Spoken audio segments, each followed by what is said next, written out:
يا ذا الجلال والإكرام. يا حي يا قيوم برحمتك نستغيث. يا حي يا قيوم برحمتك نستغيث. يا حي يا قيوم برحمتك نستغيث. يا الله بدا ناسته مجموعه کې ډېر ملګري دي، ټولو درخواستونه ستا دربار ته پیش کړي دي. یا الله چې کوم ملګرو کومې دعاوې غوښتي په زړو کې کوم حاجت دي، یا الله په زړو کې کوم حاجت دي تمام شرعي حاجات ور پوره کړې. یا الله د دوی په زړو کې کوم حاجت دي یا الله تمام شرعي حاجات ور پوره کړې. یا الله پر تمام امت باندې خپل فضل او کرم او احسان وکړي. یا الله د تمام امت په مابینځ کې اتحاد او اتفاق راولي. یا الله پر تمام امت باندې خپل فضل او کرم او احسان وکړي. یا الله ستا د حبیب امت دی، یا الله په ډېر تکالیفو جوړ شوی دي.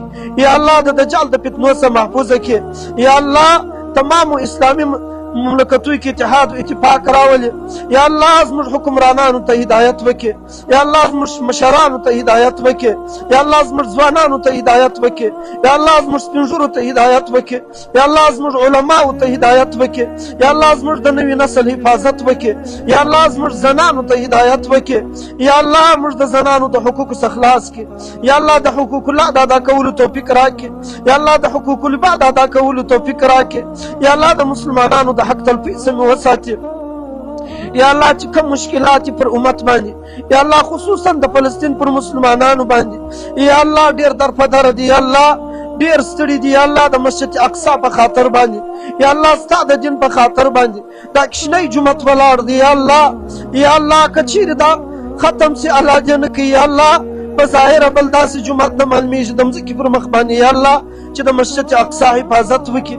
یا الله ته د مسجد اقصا حفاظت وکړي. یا الله د حرمین شریفین حفاظت وکړي. یا الله د تمام مساجد او مدارس او خانقاه او تبلیغي مراکز حفاظت وکړي. یا الله د تمام دیندار مسلمانانو حفاظت وکړي. یا الله د تمام دیندارو مسلمانانو حفاظت وکړي.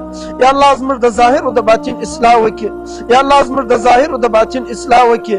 یا الله زموږ د زړه حسد، بغض، اناد، انانیت، خودغرضي، تکبر، لویي، قوم پرستي ټوله ګناهوي لرې کړي. یا الله ټوله ګناهوي لرې کړي. یا الله موږ صحیح مسلمانان جوړ کړي. یا الله موږ متبع سنت جوړ کړي. یا الله موږ په قرآن او حدیث باندې مخلصین جوړ کړي. یا الله د اسلامي مملکتوب مابین چې کوم مشکلات